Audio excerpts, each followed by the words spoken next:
కేసీఆర్ గారి ప్రభుత్వం 73% పీఆర్సీ ఇచ్చింది. భారతదేశంలో అత్యధిక పీఆర్సీ ఇచ్చింది బీఆర్ఎస్ ప్రభుత్వం 73%. ఒకసారి 43, ఒకసారి 30. మరి మీరెందుకు ఇయ్యలే పీఆర్సీ? ఆ రోజు ఇంకా మెరుగైన పీఆర్సీ ఇస్తాం, 100 రోజుల్లో ఇస్తాం, డిఏలు ఇస్తాం, బకాయిలు ఇస్తాం. ఏమైంది? ఆ రోజు అర్రాస్ పాట పాడింది. ఈరోజేమో కమిటీలు వేసి కాలయాపన చేస్తున్నారు. 3 కమిటీలు వేసి నువ్వు కొండందవి ఎల్కందవి పట్టినట్టు 3 కమిటీలు వేసి నువ్వు చేసింది ఏంది? ఒక డిఏనా?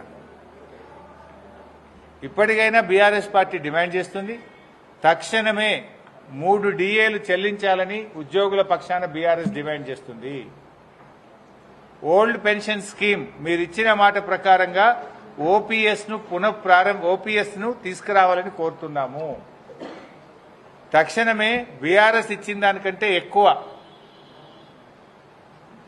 ఉద్యోగస్తులకు ఇవ్వాల్సినటువంటి పీఆర్సీని ఇవ్వాలని మేము డిమాండ్ చేస్తున్నాము.